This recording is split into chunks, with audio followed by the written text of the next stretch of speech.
பக்தர்கள் அனைவருக்கும் வணக்கம். இந்த பதிவில் வராக சுவாமி அலங்காரம் எப்படி பண்ணுறோம் அப்படிங்கிறத பார்க்குறோம்.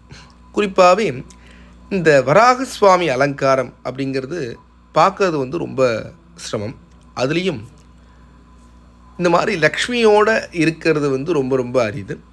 அதுலேயும் இந்த மாதிரி வெண்ணக்காப்பு பார்க்குறது ரொம்ப கஷ்டம்.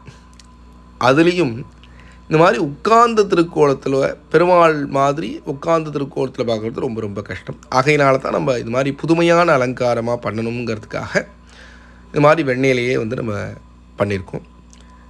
இந்த வெண்ணக்காப்பில் என்ன அப்படின்னு பார்த்தீங்கன்னா, வராக சுவாமி நின்ற திருக்கோலத்தில் தான் பெருமாள் சேவை சாதிக்கிறார். அந்த பெருமாளை வைகுண்டநாதன் மாதிரி உட்கார்ந்து லக்ஷ்மியை அணைச்சிருக்கிற மாதிரியான ஒரு அலங்காரம். லக்ஷ்மி சுவாமியோடைய பாதங்களுக்கும் கரங்களுக்கும் சேவை பண்ணுற மாதிரியான ஒரு அலங்காரம் இது. அதுலேயும் குறிப்பாக என்ன இந்த அலங்காரத்தில் விசேஷமானதுன்னு கேட்டோம்னா, சன்னிதானத்துக்குள்ளே ஃபுல்லாகவே நம்ம ஜலம் இருக்கிற மாதிரியே நம்ம அமைச்சிருக்கோம். அது வெண்ணக்காப்பில் சுவாமியை அலங்காரம் பண்ணி அதில் ஃபுல்லாகவே ஜலத்து மேலே சுவாமி அமர்ந்திருக்கிற மாதிரியான காட்சியை நம்ம அமைச்சிருக்கோம். சன்னிதானத்துக்குள்ளே இது மாதிரி அமைச்சிருக்கோம். இது ரொம்ப பழமையான ஒரு முறை. இது கிட்டத்தட்ட ஒரு 45-50 வருஷத்துக்கு முன்னாடி அப்பா இது மாதிரி அலங்காரங்கள்லாம் நிறையா பண்ணியிருக்காங்க. துர்க்கைக்கு இது மாதிரி பண்ணியிருக்காங்க, பிள்ளையாருக்கு இது மாதிரி பண்ணியிருக்காங்க, நிறையா பண்ணியிருக்காங்க. அதை திருப்பியும் இப்போ நம்ம பார்க்கக்கூடிய ஒரு வாய்ப்பு அமைஞ்சது.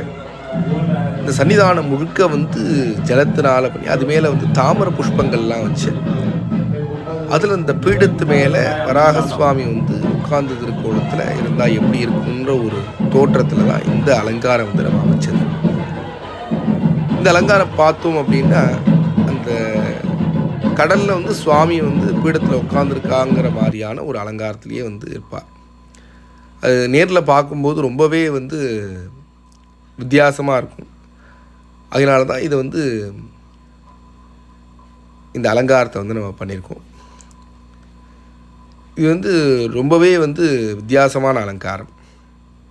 பொதுவாக பெருமாள் பார்த்துருப்போம், கிருஷ்ணர் பார்த்துருப்போம், ராமர் பார்த்துருப்போம், நரசிம்மர் கூட நம்ம நிறையா பார்த்துருப்போம். ஆனால் வராக சுவாமியை இது மாதிரி பார்க்குறது ரொம்ப அரிது.